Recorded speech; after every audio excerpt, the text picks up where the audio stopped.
started. So welcome everyone.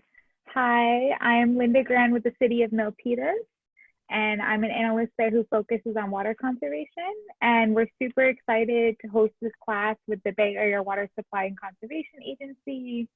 And I'm just gonna give a little introduction of just some ground rules going through using Zoom, and then we'll get through it. So yes, as you've noticed, all attendees are muted by default. Suzanne will pause periodically for questions. So there are two ways that you can ask questions. You can raise your hand and we'll unmute you to ask your question. We prefer to save this to the end of the talk, but during the webinar, please use the Q&A and type in any questions you have, and I will make sure to read them to Suzanne during her question breaks during the class. A little information about BOSTA. So BOSTA represents 26 agencies that include cities, water districts, a water company, and a university, all that purchase water from the San Francisco Regional Water System. The BOSTA member agencies provide water to 1.8 million people and over 40,000 businesses and community organizations in Alameda, Santa Clara, and San Mateo County. So BOSTA's main goal is a high quality supply of water at a fair price.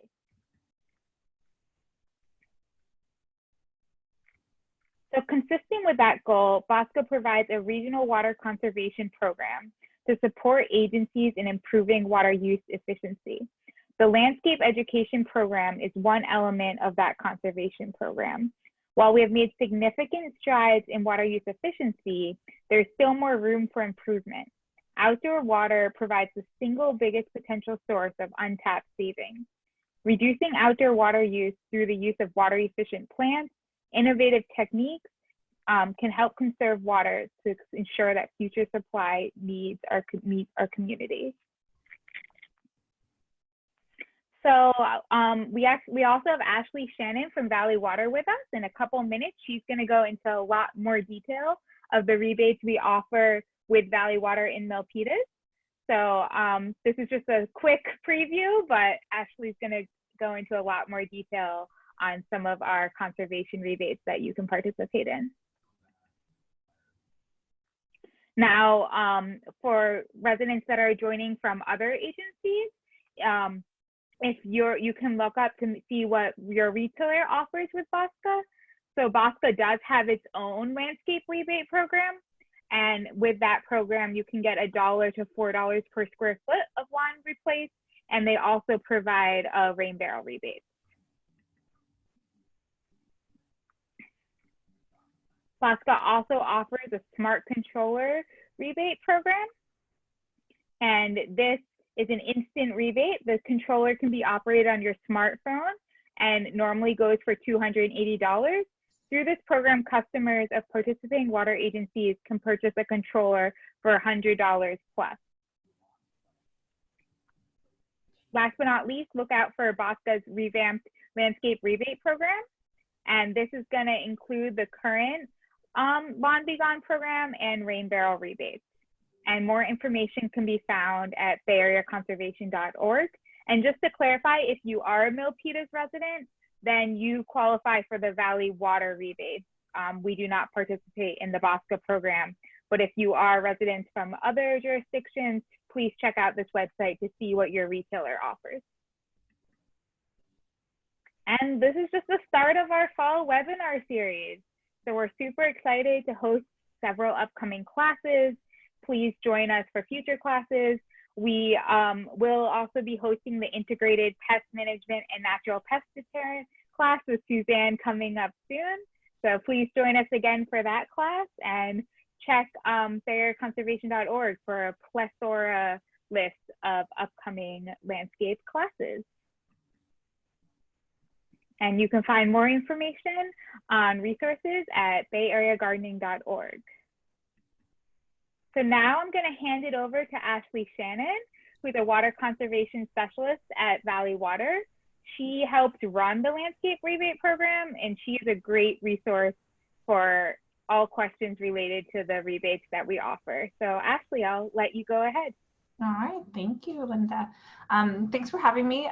As Linda mentioned, I run our landscape rebate program, which I'm going to focus on today in just a few short slides. But we also have a number of other programs. So we are I'm from the Santa Clara Valley Water District, well, formerly known as the Santa Clara Valley Water District. We are Valley Water now. We service the entire county of Santa Clara in terms of our rebate program. So if you are within the boundaries of Santa Clara, you're eligible for our rebate program, for our landscape rebate program, for all of those. And just to start off, with some cities like City of Milpitas, we've entered into a cost sharing agreement, and so the rebate rates are slightly different for the City of Milpitas as opposed to some of the other cities in the area. So if you are in Santa Clara County but you are not a resident of City of Milpitas, just keep in mind that you'll need to check our website for the exact rebate rates for your area. So very quickly, I'm not going to get into all of the programs, but just know that we do offer a few services. So if you're having problems with your irrigation system and you want someone to come out and evaluate it, we have a program for that. We also have a gray water rebate program as well. But I will focus today on our landscape rebate program and the 3 components that are involved. So our landscape rebate program, as I mentioned, has 3 components. The main one, and that'll correspond the best with this presentation, is our conversion rebate, and it is actually for converting what we call high water use landscape, and that is specifically pools or lawns. We don't get a lot of pools, but pools can lose as much water by evaporation as a lawn will use through irrigation. So we have rebates for both of those. So for this rebate, and just to note, all of our rebates require a pre-inspection and application approval before starting your project. So if you remember nothing else from today, that is one of the key things, is check in with us first before you start your project. This rebate is based on the square footage of lawn that you're removing, or pool, surface area of the pool. So the rebate rate for Milpitas customers is $2 per square foot for residential for the first 1,000 square feet, and then $1 per square foot thereafter, for a total of 3,000. The $1 per square foot is from the water district for the first 2,000, and then the additional $1 per square foot is from the from Milpitas. Commercial sites can also apply, and we have rebates. They follow the same protocol, but I'm going to assume most of you are for residential, so I'll mostly focus on that. So essentially, you're converting your lawn to a low water use landscape. This is low water use plants, mulch, high efficiency irrigation systems, and if hardscape is used, it has to be something permeable. We have detailed information on our website at watersavings.org for all of the details of that program. A second part of the landscape rebate program is the irrigation equipment. So you can apply for all of these things together. We do offer rebates for weather-based irrigation controller. So that's a controller that uses local weather data to make automatic adjustments to your irrigation schedule based on what the plants actually need that day, as opposed to our standard controllers that are just kind of, we set it and forget it. We also offer rebates for those of you who maybe don't want to take out all of your lawn. We have rebates for upgrading the irrigation systems, so high efficiency nozzles, sprinkler bodies, and so those are all available to Milpitas and everybody in the county. And then the last component of our landscape rebate program is our rainwater capture rebate. This one's a little bit new. I keep thinking it's brand new, but it's been almost 2 years, so it's not that new anymore. But really excited about it, and so it offers a rebate for harvesting rainwater that normally just goes into our stormwater system. So we're trying to kind of change people's mindsets a little bit, and know that it's probably best in general to keep as much water as we can on site and either store it in something like a cistern or a rain barrel, or let it percolate back into our groundwater through a rain garden. So We offer rebates for rain barrels. In the Milpitas area, it is up to $50 per rain barrel. You can purchase multiple rain barrels for this program. We offer rebate for cisterns, which are, a really big rain barrel. We consider anything over 200 gallons to fall into our cistern category. So it's $1 per gallon of storage for the cisterns. And then we also offer a rebate for rain gardens. So this is based on the square footage of the roof area that is being diverted, and it's capped at $600. So it was a real quick overview of our programs. There's a lot of details. You can find all the specific details for the program on watersavings.org, but we have an online application now, which is really great. Someone asked about how long the process takes for the application. It depends on your project. If you're just doing a rain barrel, it can be pretty quick. So turnaround time for approval can be, maybe a few days or up to a week for approval. If we have to come out on site and measure, the approval process takes a little bit longer because we have to schedule an inspection to come out and measure your lawn. But it can take a couple weeks if you're doing landscape conversion. You get all the information into us that's needed.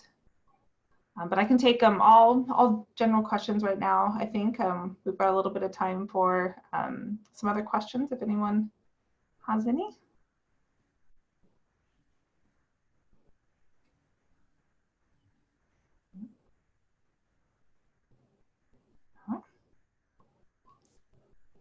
That's it. Any other questions while we have Ashley on the line? We do have a question about the difference between a rain barrel and a cistern. Yeah, rain barrels are a much simpler system. I'm not sure if you can go. They're essentially just a storage container, and they're usually around maybe 50 gallons, 35, 70 gallons or so, and they're hooked up to your downspout, and it just flows directly in there.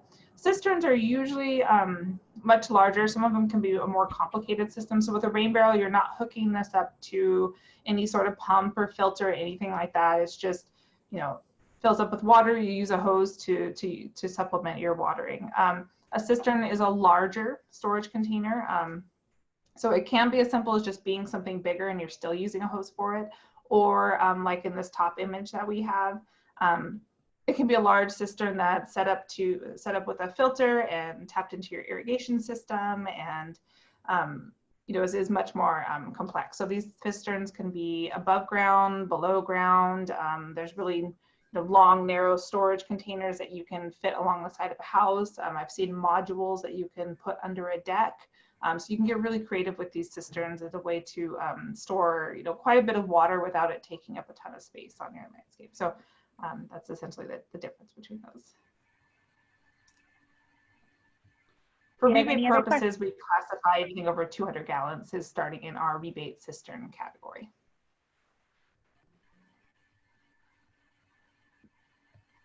Do you have any other questions for Ashley on how to get started in the landscape rebate process, or any other kind of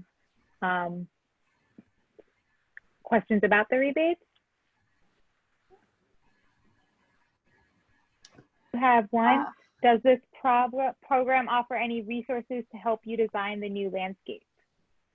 Yeah, right now we offer assistance as far as kind of pointing you in the right direction. So we have a list of landscape professionals who have had experience with our program. They've had 3 or more of their customers go through our program, so they're familiar with it.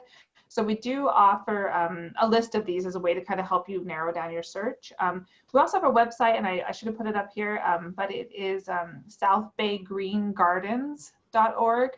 And it's kind of a one-stop shop where there's a lot of information about plant selection and soil health, but there's also a section that has design templates. And so there's, I think, maybe a dozen design templates on there. We are in the process of seeing if we can develop some sort of a design assistance program. It's not up right now, but we kind of point people in different directions to help them get started and to kind of narrow down the search.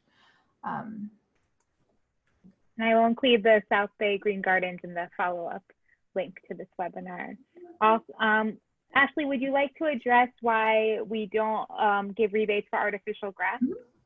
Yeah, so we get this question a lot. Artificial turf, it does save water, but our main, water conservation is definitely our main goal with this rebate program. But we do also, with the water district, we manage our watershed as a whole. So we are responsible for clean creeks, for safe groundwater, and for enhancing our environment. And we do feel that there are components about artificial turf that don't line up with those. So artificial turf is a plastic product. It's eventually going to go into the landfill. It can get hotter than a landscape with plants in it. It doesn't help filter out pollutants quite as well as plants do. So there's a number of things that we feel that while it might be a good choice for some sites, we don't want to encourage people to install it through a financial rebate. Great. I'll take one or two more questions before we get started with the class. Otherwise, there is lots of information on watersavings.org, and you can always reach out to us at the city, or Valley Water has a conservation hotline as well. Okay, thank you so much, Ashley. Thanks for having me. And yeah, as we get on with this class, I think you'll learn more how to convert a lawn and hopefully have more interest in our rebate program. So we're always here for questions, and thank you again, Ashley, for joining us. All right, so I'm going to introduce Suzanne. So Suzanne Bontempo has worked as an environmental educator and IPM advocate. She's the owner of Plant Harmony and program manager for Our Water, Our World. She was recognized for excellence in her field, winning with the 2013 Integrated Pest Management Innovators Award. Suzanne has worked in the horticulture industry for over 20 years in a variety of capacities, with landscape contractors, leading garden maintenance teams, and in retail nursery management. Suzanne loves plants, nature, and sharing any information she can to help others have success in their gardens and solve pest issues with a less toxic approach. Thank you so much, Suzanne, for joining us, and I'll let you take it from here. Wonderful. Thank you so much, Linda. I'm really excited to be here. Thanks to all of you that are joining. This is going to be really fun. I'm so excited that you're interested in converting your lawn into a water efficient garden. It's not as difficult as it might seem. So what we're going to learn tonight is why converting your lawn to a water efficient garden saves you time and money. That's really it. It's all about saving time and money. And you're going to be able to do that by converting your lawn. And then we're going to talk about how to remove your current lawn. We're going to talk about how to develop a design that's right for you. And then we're also going to, I'm going to review a few, introduce you to some low water plants to consider including, and some popular natives that are available. So let's get started. So let's just start by saying, why convert your lawn? So how much water do we use outdoors? 60% of our total water usage goes to our lawn and traditional gardens. It's going to be, our average gardens are kind of considered higher water use gardens. But yeah, 60% of our total water that we use on a daily basis goes out into our gardens. So that's a lot of water. A couple fun facts I'm going to dive into is that a 1,000 square foot lawn on average needs 500 gallons of water per week. This is 5 times more than a water-wise garden. It's also 4 times more maintenance, and it generates more greenhouse gases. Lawns also create a higher amount of green waste. And they use more pesticides, including herbicides and synthetic fertilizers that can easily get into our waterways and contaminate them.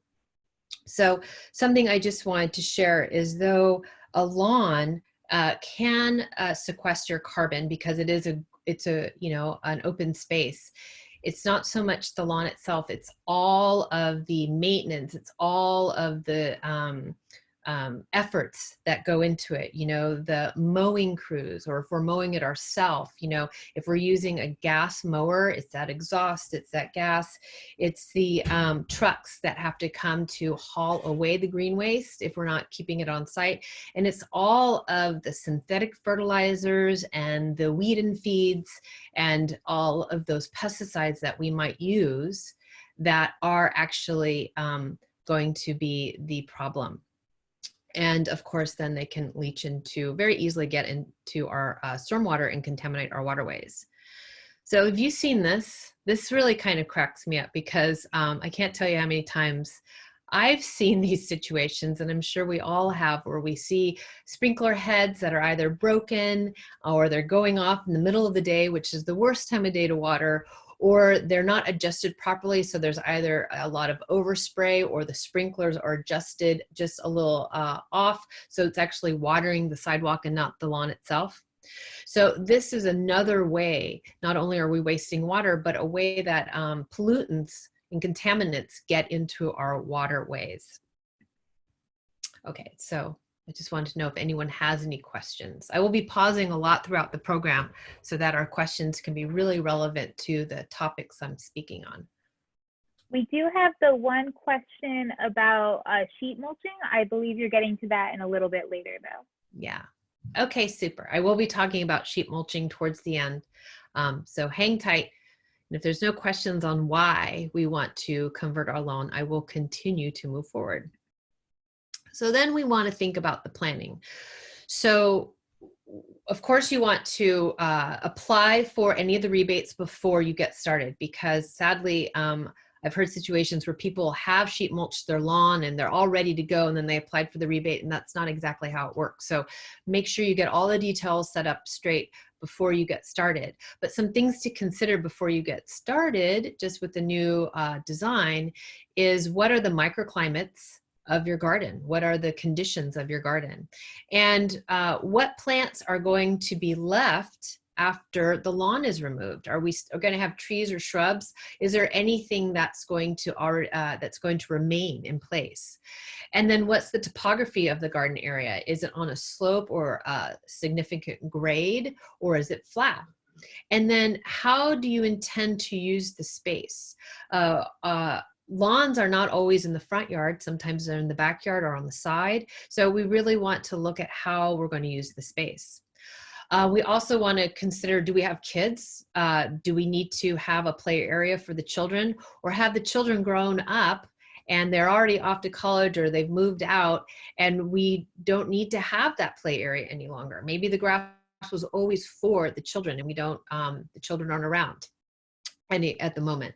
Or are we going to use the space for entertaining? Do we need a sitting area or a patio area? What about lighting or heat lamp or electrical outlets, barbecue, outdoor dining? These are some things to consider. And then, are you going to be growing your own food? Do we want to introduce any fruit trees or raised beds, or even create a pollinator garden? And then maybe we just want it to look beautiful. Maybe it's a view from a picture window, from the dining room or a living room or even a bedroom. And we just want to be able to sit there and just look at the beautiful garden. So some things to consider when we're doing the planning. Something to keep in mind that a lot of people forget to consider is how much sun do you have? It's very important to understand when we're choosing plants, what is the sun exposure? So full sun means 6 hours or more of direct sunlight. And this is really during the summer months. You know, I know that we're starting to get shorter days as we move into fall. However, when we're thinking of full sun, we're really thinking of like the summer, you know, pretty much, I'd say April through about September-ish to October-ish. Part sun, part shade means 3 to 6 hours of direct sunlight. And this is really more specific for the first half of the day. So morning sun, so 3 to 6 hours. So that would be, you know, anything from like maybe 9 a.m. to noon, or maybe 7 a.m. to about 2 p.m. That's kind of what we're talking about. And the reason why is because the afternoon sun is a lot hotter than the morning sun is. Dappled sun is going to be filtered sunlight all day from maybe a tree canopy or a trellis, and then shade is no direct sunlight. So just some terms to keep in mind. And then when we're selecting a design and we're selecting plants to fit into that design, we want to make sure we're going to group plants with similar water needs together. So something to understand is that though we might be creating a low water garden or a water wise garden, low water plants, and specifically California and Mediterranean natives, come in a couple different categories of moderate, low, and then no water once established. So just keep that in mind when you are considering different plants to plug into your new design. Some water efficient landscape designs, more things to consider. Now, I did not know about this awesome southbaygreengarden.org website. I'm up in the North Bay, so one of the programs I also partner with is the Sonoma Marin Water Saving Partnership, and they have some templates which you're welcome to look at. However, the templates at this website for southbaygreengardens.org is amazing, so check that out. But something to consider is like choose plants that are going to fit into your aesthetic. And that's something to really keep in mind. And something I've always asked people is not only do you want to drive around your neighborhood or go to the botanical garden or wherever you can get to these days and look at plants that really catch your eye. You know, don't get so hung up on if it's low water yet or not, because if you see a plant that you really like, but it's a high water plant, there are plants that are going to, you can substitute very well. You know, designers can help you, or nurseries, garden centers can help substitute and show you plants that are going to look similar to that. But the other thing, not only do you want to look at plants that you really like, you want to look at things you don't like, because identifying what you don't like is really going to help that decision towards making a design that's going to be really lovely for you. And then something else to consider is who's going to be caring for the garden. Are you going to have a maintenance team come and manage your garden? Or are you going to be the one taking care of the garden? Or is it going to be a spouse or another family member? And with that, we want to understand what is the level of knowledge that that person has about identifying when something's going a little sideways, or you know, when are the pruning, the time of the year that the plant really, it would be ideal to prune that plant, maybe cut it back, things like that. And then are we going to add some type of hardscaping, like a permeable surface for walkways and patios? Always preferred to put down permeable surfaces such as decomposed granite, or you know, flagstone with decomposed granite around there, or like a little tiny pea gravel, something like that. We really want to keep that water on site to go through the soil. It's going to keep a healthier soil system, healthier plant system, and it's also going to create you know, beautiful water for all of us. And then we want to consider, do you need a shade tree?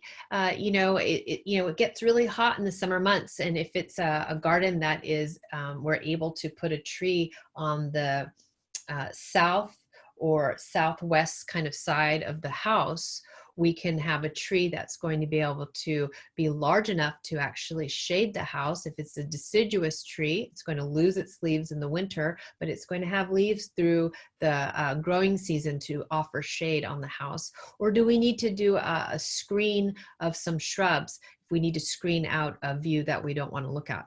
So these are just some things to consider. From there, we want to understand the importance of healthy soil saves water. When we can keep that water on site with permeable surfaces, when we can work with compost and amend the soil with good quality compost, when we're working with organic fertilizers, these are all going to develop and support healthy soil systems. When we have healthy soil systems, we're actually able to save water significantly, and our plants are going to be healthier. And healthy plants are less likely to get pest problems, less likely to get disease problems.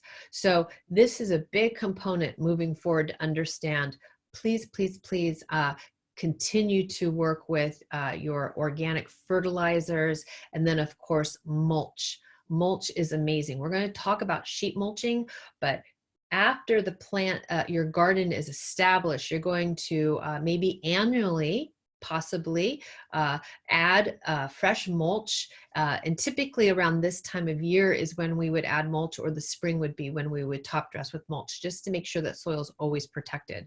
Mulch reduces water evaporation rate significantly, which means you're also saving water. And as mulch breaks down, it's feeding the microorganisms in the soil, and it keeps the soil cool in the summer months and warm in the winter months. And it also weed seeds are less likely to germinate, and it also creates habitat for a lot of our small beneficial insects. So it's a win-win all around.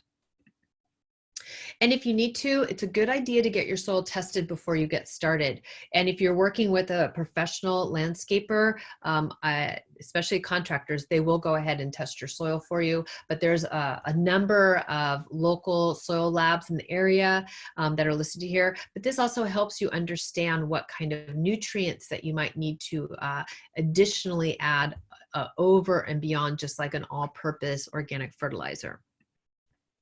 And then, of course, working with smart controllers will save you a lot of money and water as well.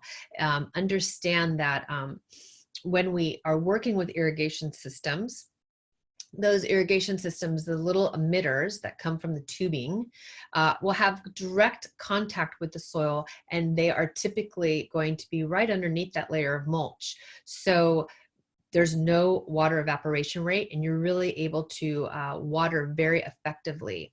And then the smart controllers are connected to, or dialed in, programmed to read off of a local weather station.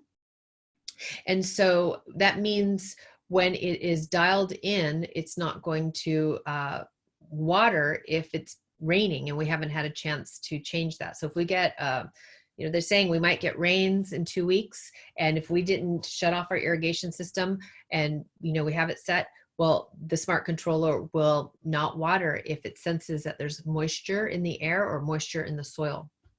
And then we can set, another benefit to working with controllers is we could set the time to water our gardens early in the morning when the air and the soil are still cool. This is really important. The best time of day to water is early in the day.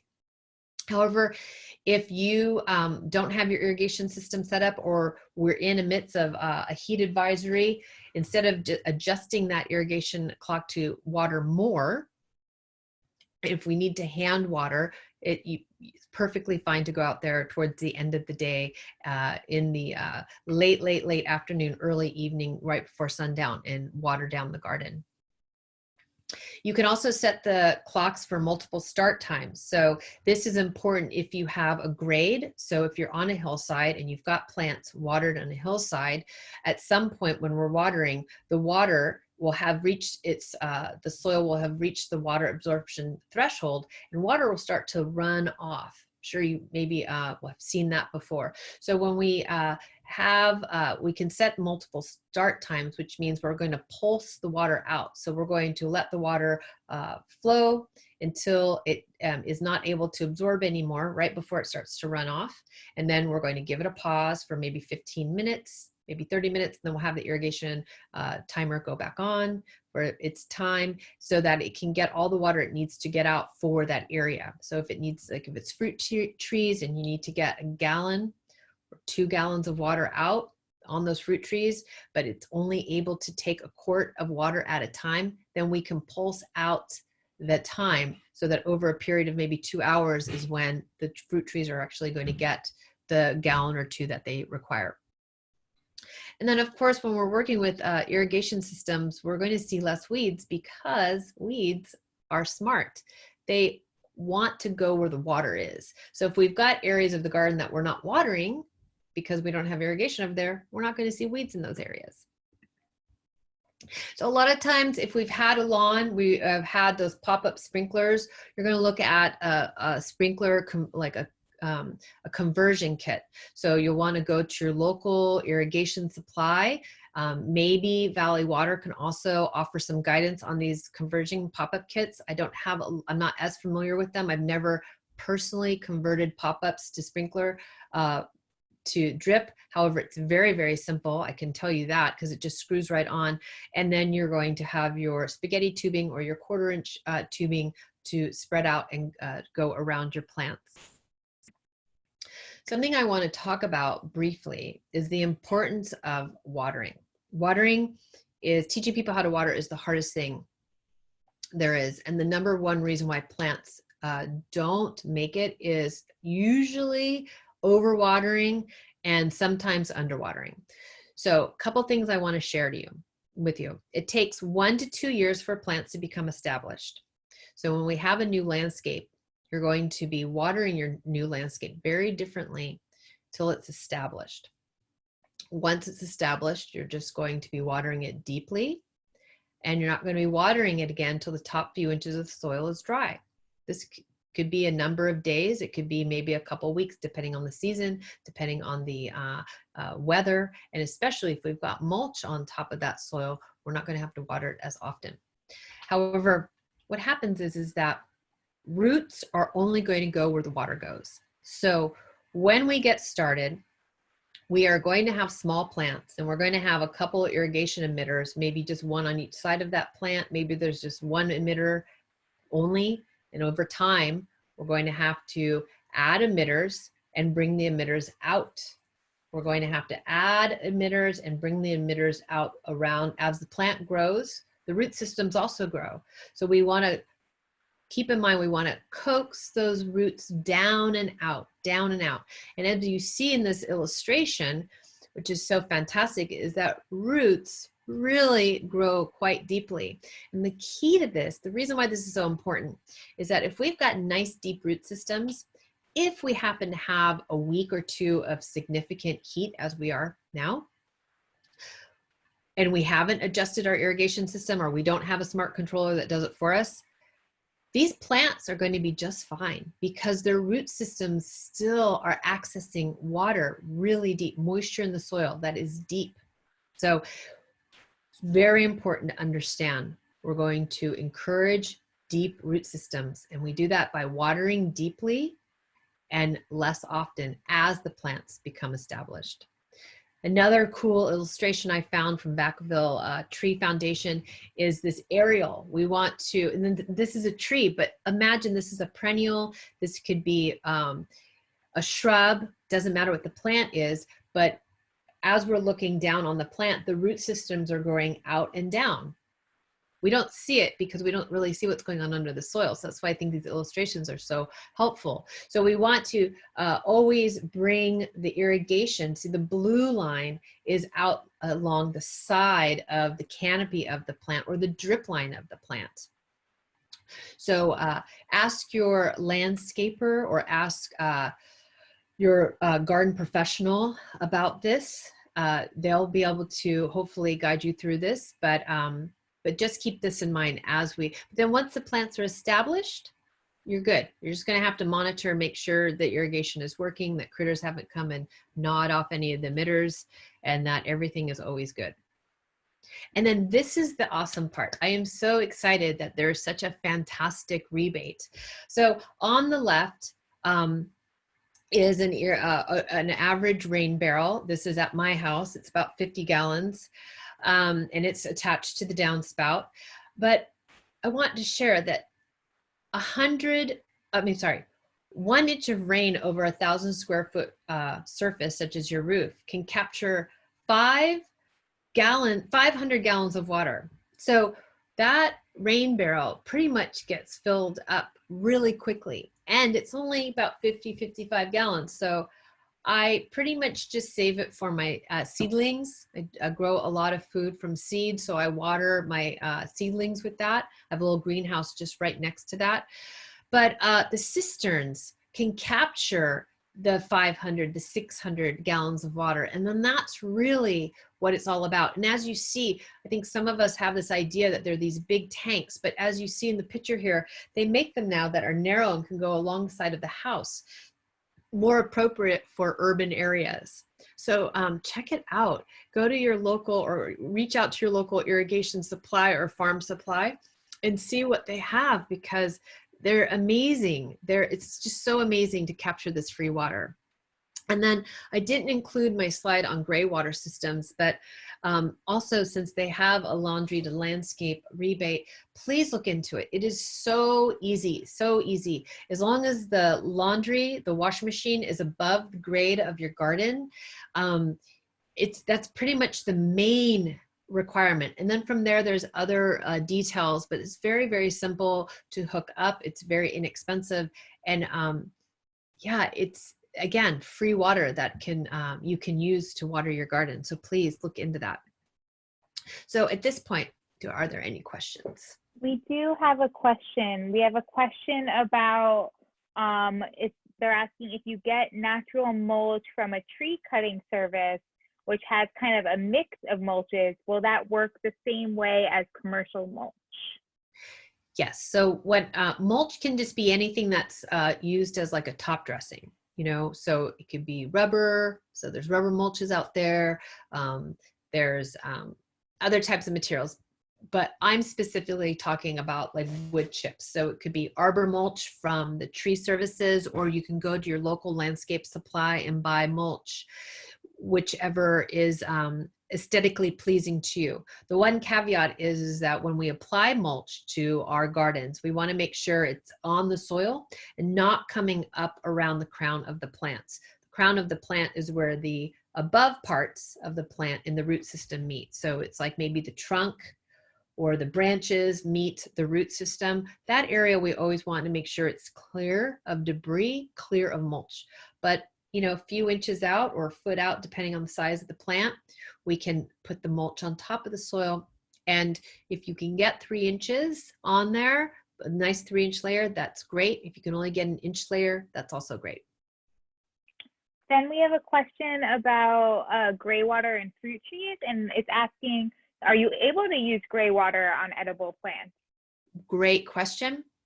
So you will want to look up the permit requirements for this. I did take my, I'm a certified gray water installer through Laura Allen. However, gray water action, but it was a while ago, and I'm not sure if things have changed, like the codes have changed. But yes, you can water fruit trees. It's an excellent way to water. Fruit trees are a wonderful way to use gray water, and you can water edible plants as long as the gray water is not touching the above ground parts of the plant. So like the leaves or any of the parts of the plant you would ingest. So none of the parts that are edible. And I wouldn't use it for root vegetables. I don't think you're allowed to use gray water for root vegetables. So I believe that that's the only caveats, but excellent way to use gray water is on your fruit trees. Gray water has a lot of good nutrients. We have a question about rain barrels and how to prevent algae or mosquitoes from being attracted to them. Thank you for asking that question. The rain barrels do have screens. However, mosquitoes are tiny and they get in there. So working with mosquito dunks, mosquito bits, mosquito plunks, these are all brands of the same exact thing. It's Bacillus, is it Subtilis israeliensis? It's a beneficial bacteria.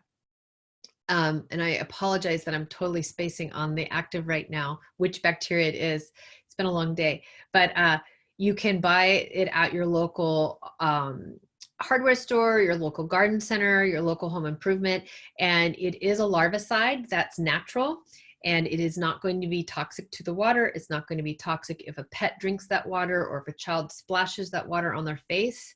It is the larva of the mosquito will feed off of it and they die. So mosquito dunks and plunks and mosquito bits are very, very effective and an excellent way to prevent mosquito family in your rain barrel.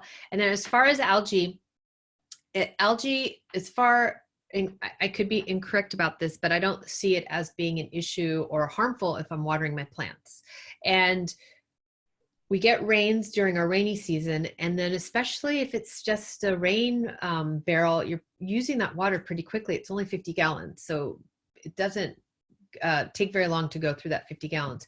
If you are working with a cistern, that's a different situation. There is a more complex filter system and a what is it? It's not a backflow. It's like a flush. There's a way that the water that maybe that might have the algae will get flushed first. So these are really great questions when you are looking into, or good things to consider when you're looking into harvesting, you're capturing water on site. What system would be best for you? We have a question about if your lawn is alongside a sidewalk, what's a good choice of plants? They mention how dogs sometimes enter that area from the neighbors and rip up the grass. I'm sorry, can you repeat that? Sorry, so Julie is asking if your lawn is right near the sidewalk, what type of plants in that section of the lawn would be helpful? Because sometimes I guess their neighbor's dog would kind of come. Sorry, I didn't really, I missed a little bit of that. Well, if you have neighbors' dogs coming, sadly, and digging up your plants, consider putting in like a little fencing or some type of a barrier, because I'm not exactly sure what else would work well, unless you're going to, might consider a ground cover, or at least put the barrier up until the plants are established. Because once the plants are established, it'll be very difficult for an animal to come and kind of dig it up. That's what I would suggest. You know, and it also depends, like, are you looking for ground covers that kind of knit together, and then you've created this surface that is unpleasant for animals to walk on? I know that neighbors and their pets sometimes can not be so favorable. So, but I would consider a barrier, and that a barrier means just like a little fence, something that would be attractive, not too expensive, but that will do what it needs to do. And we have one more question for this section. Recommendations on how to have a native garden in a fire-prone area, and wondering if the mulch, maybe placing it further from the house, or what to kind of include with fire safety. Yeah, fire safety is definitely on everyone's mind right now, and sadly, it is something that we need to consider. So I'm not going to go too much into a fire safe landscape, but a couple things I can share is that you definitely want to make sure there's no plants any closer than 5 feet from your house. And of course, farther the better. And that band around your house that's up against your house out to that 5 feet, ideally should be gravel or decomposed granite or some type of a hardscape material.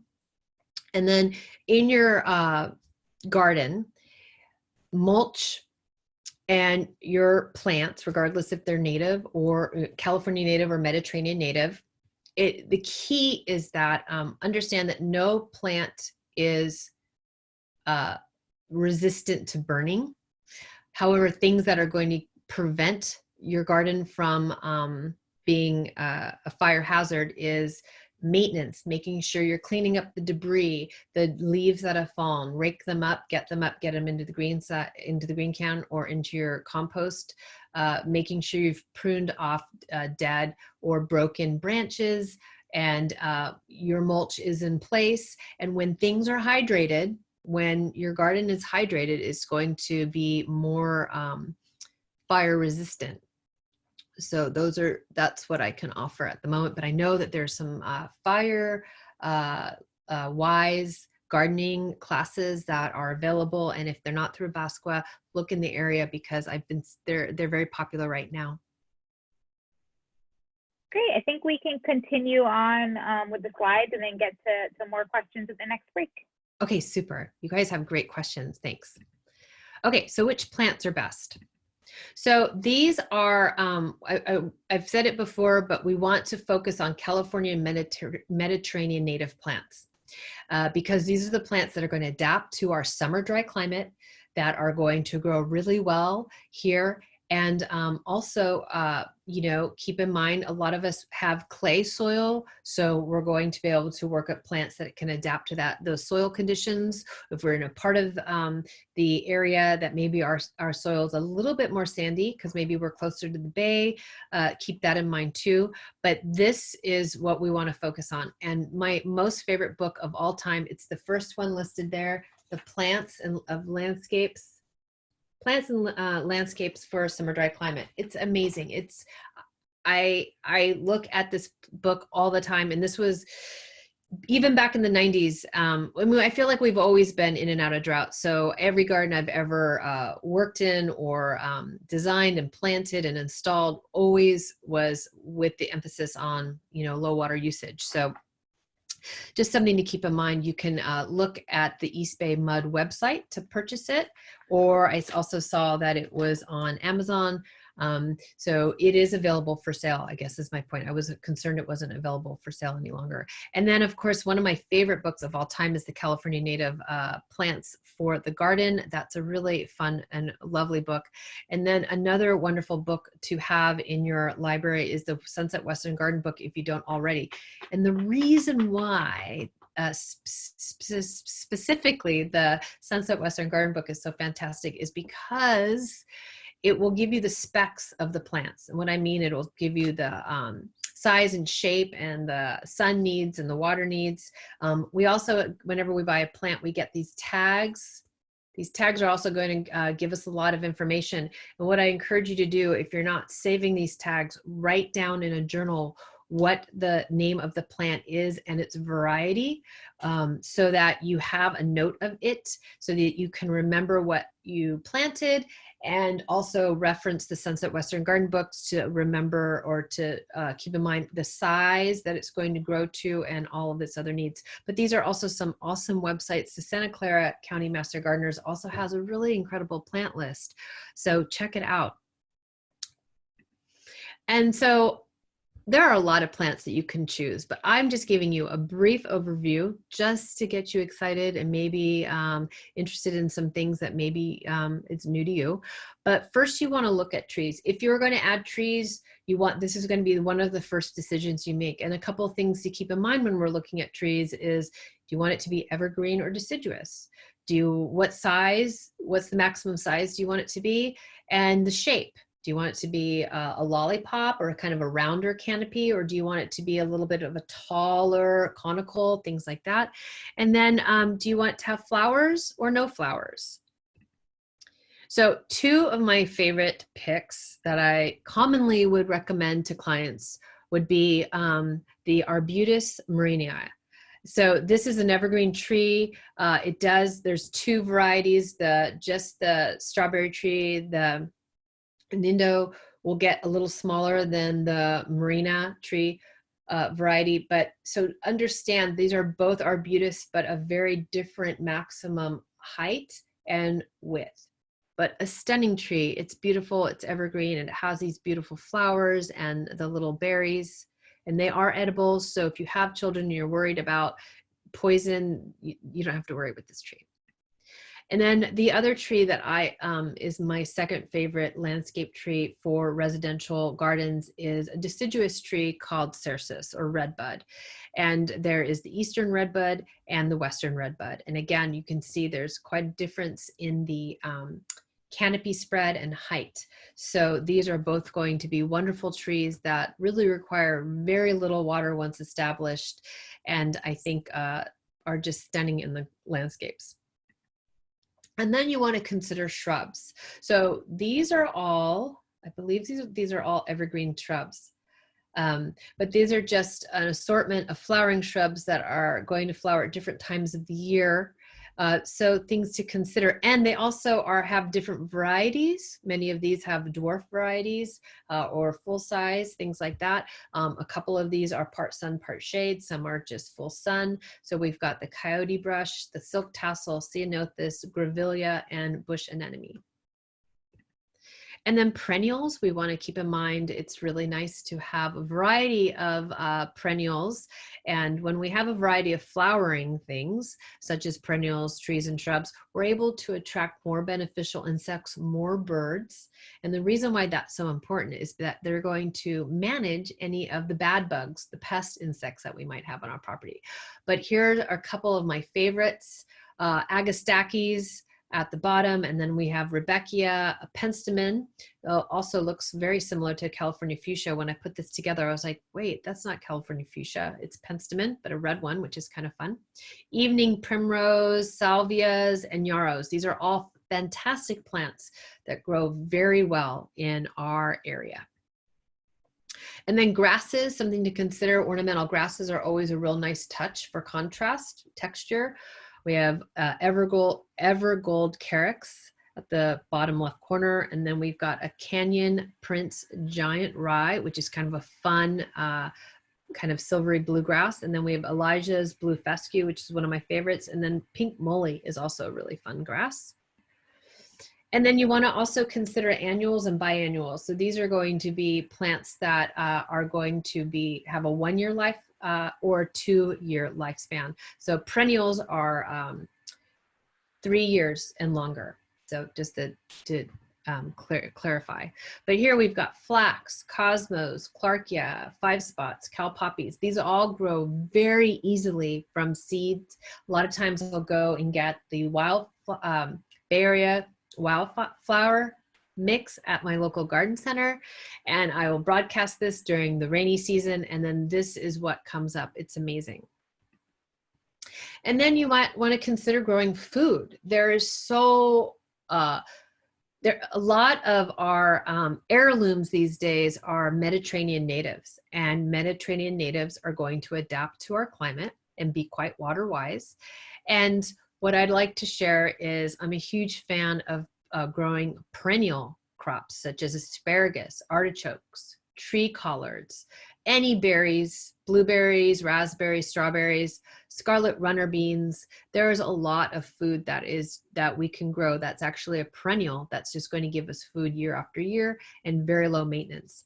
Low water annual food crops are going to be like our leafy greens, our chard or kale, squashes, and garlic. Those are just some examples of some low water annual food crops.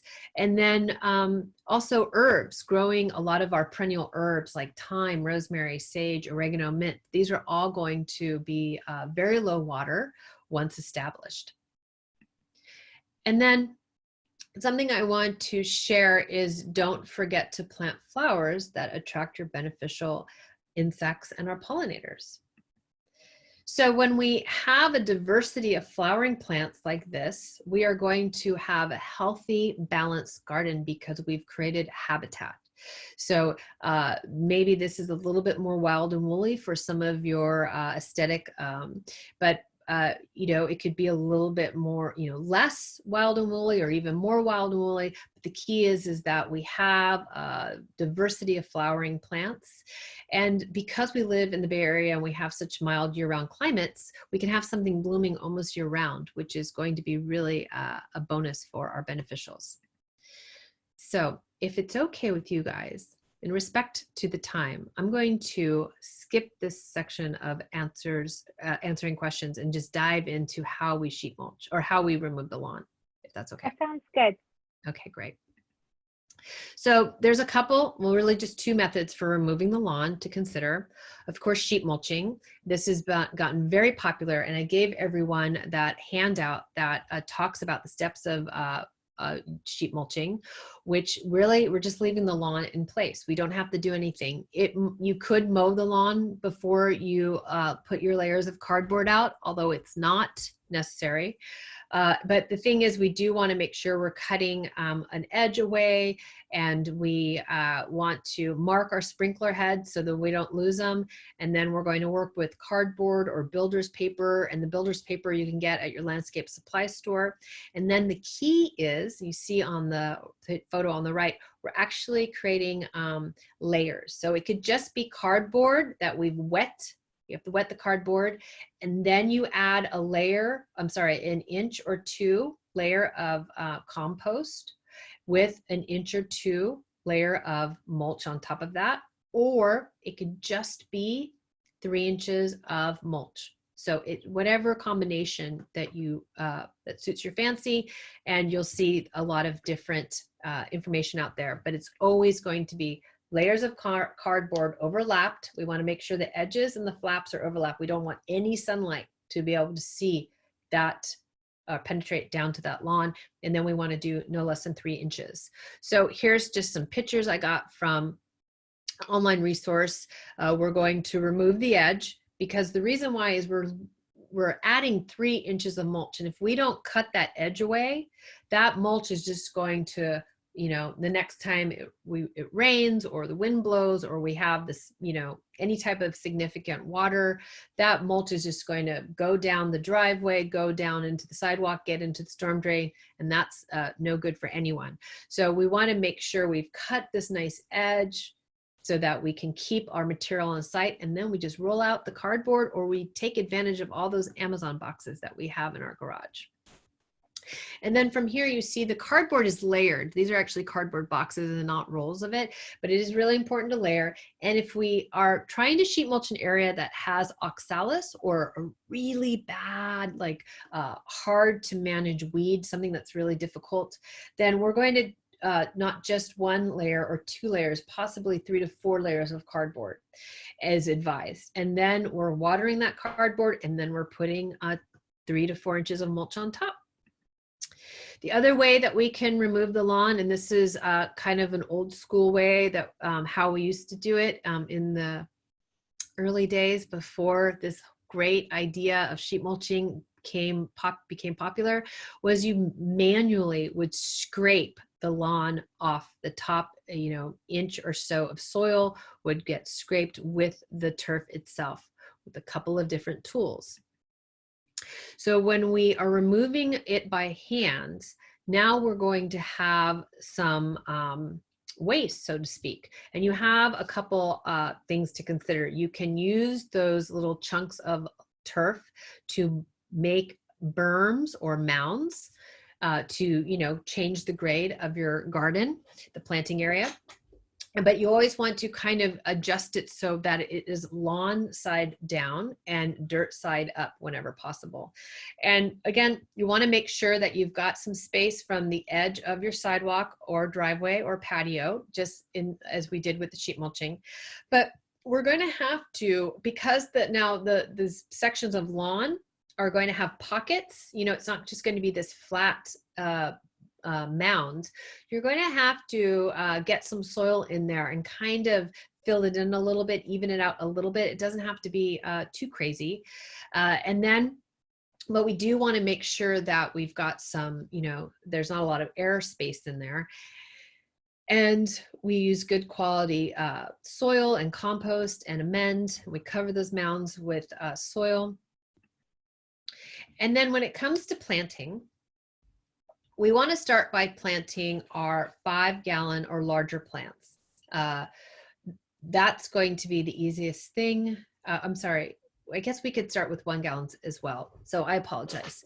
We could start with 1 gallons, but it's really nice to start the bigger size pots, because you will be able to cut down and cut into the lawn or cut into the soil, because this is for sheet mulching. And we're able to now access some of the soil that is beyond the turf. You'll see in this illustration that I thought was a really good cross section. We're going to cut a hole. There's going to be cardboard. We're going to cut a hole.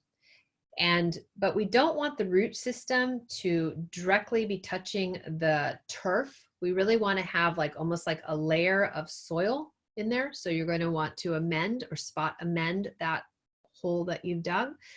And then when we plant the plant, we want to make sure that the top of the root system, you know, so in a pot, there is a top of the root, the kind of where, again, the crown is. We want to make sure that's always going to be fairly even with the layer of the top level of mulch. The reason why is that if we bury it too deep, that mulch over time is going to come over and cover the crown of the plant. So that's why I thought that this illustration from Chelsea Green Publishing was so important to see, that we were actually planting the plant what might seem kind of high, but in time, that mulch in cardboard is going to decompose. The microbiology in the soil is going to decompose the grass, the turf, the cardboard, the mulch, and it's going to be this beautiful soil that you've created. So that's something that's why we work with the larger, ideally 5 gallon and larger. If we need to plant 1 gallons, we can. And then if we're going to, if we want to plant 4-inch or smaller, we're going to wait typically about 6 to 9 months when that soil has been created, when the sheet mulch has done its job and it's decomposed the lawn and all of that. I will also share that fall is the best time to plant our trees and shrubs, larger plants, the 5 gallon size plants. This is the best time. We're going to take advantage of the cooler season, the shorter days, the daylight hours, and then hopefully we're going to get some rains as well. And then early in the spring, we can see is the garden ready for 1 gallons and large, smaller. If you're working with a landscaper that has a lot of experience and says, oh yeah, we can plant smaller plants, then yes, by all means, trust that professional landscape gardener. They're going to, they're doing this all the time. They know what they can, what risks they can take, what's going to be doable and what isn't going to be doable. So by all means, trust them. But if we're doing it ourselves, I would recommend working with 5 gallons and up and waiting, doing some 1 gallons, but then waiting to plant the little guys later. Okay, a couple of resources I just want to share with you because I can't help myself is that at some point we might have some pest problems. So if you've got any types of curiosities about any pests that might be coming in your garden, these are the 2 websites you're going to want to check out, ourwaterourworld.org and the UCIPM website. And tips to remember when we're creating a water-wise garden is we want to go native. Choose California and Mediterranean natives because they use less water once established. We want to group plants with similar water needs together. We want to maintain healthy soil. We want to make sure we're using those organic fertilizers, compost tea, things like that. We want to water wisely, so that's coaxing those roots down and out, watering deeper and less often as they become established. Remember, mulch is your friend. We always want to have a nice layer of mulch on the soil because at some point that sheet mulch is going to go away. That cardboard's going to be disintegrated, decomposed, and so we're always going to want to make sure there's a nice layer of mulch on top. And then we want to always provide regular maintenance. Oh, and so that was it. Thank you. Okay. Didn't keep you guys too long. Thanks, Suzanne. So we have time for some more questions. So please feel free to type them in. You can also raise your hand and I can unmute you so you can ask Suzanne directly. And thank you everyone for your patience of us going a little longer than 8 o'clock. We had a lot of information to cover and I appreciate everyone's patience. So some questions we have is, I'm not sure if I'm going to pronounce this right, Bacillus thuringiensis. Yeah. Israelinaceus to control mosquitoes. Yeah, that's right. So thanks. I appreciate the support there. I mean, this is something I talk about every day, but yeah, I had a little brain fog. So thanks so much for correcting us. So that's wonderful. Great. And then we have a question on stray cats coming into the garden and anything that can be done about that. One of my go-tos is poultry wire or, you know, 1/2-inch hardware cloth, but poultry wire is pretty inexpensive. And what I do is I take the poultry wire and I put it on top of the garden. You can just cut pieces so it's very mobile and it can fit around your plants. And the cats don't really they can't dig now because the poultry wire is there. So that's something you can try. Or, you know, if you are going to the garden center and you're buying your plants, You know, I buy a lot of 4-inch material, so I get those black trays that they will give you, you know, your plants, the 4-inch plants fit in. I'll put those upside down on around the garden. So it doesn't always look nice, but there seems to always be an area that the kitties like to use. And so I'll make sure I put some type of barrier on top of that area, and it prevents them. Great. And I do want to make a note that this class is recorded and the presentation will be posted on the Bosco website, since we did get a couple questions about the slides. We have a question about an opinion about lawns that are reconverted to be all rocks or pebbles. What is their water health score? I'm not sure. So if you're just replacing a lawn and just putting all rocks out there or pebbles, I know sometimes people will put like a weed fabric underneath. What I would recommend would be working with filter fabric, because weed fabric has a tendency to degrade. There's different, you know, there's like a 1 year, 3 year, 5 year, 15 year, and the longer the weed fabric is graded out, the more expensive it is. I would go ahead and spend the money on filter fabric, because that means it's going to allow water to always move through, but it's not going to decompose as quickly, and it won't be as a headache later. But as far as water health score, I'm not sure what that is. All right. Do we have any other questions? Like, I know we still have 18 people tuned in, so feel free to raise your hand and I can unmute you, or type a question into the Q&A.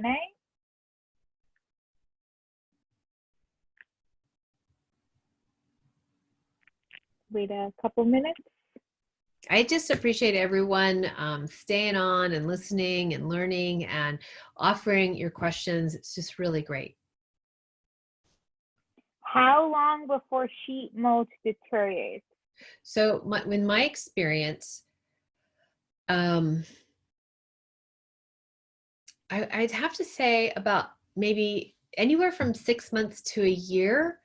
It is going to depend on a couple of factors: how wet that area is, like how much water that area is getting, how many plants are in that area. So, you know, like I like to sheet mulch around my fruit trees, because I don't really want to have to like mow or get the weed whacker out, you know, under the fruit trees. My fruit trees are kind of shorter, so you kind of have to hunch under there. And also when you're sheet mulching, you're feeding the soil, right? You're really igniting all that microbiology. And also, if you have the thicker layer, the mulch, the longer the sheet mulch is going to be in place.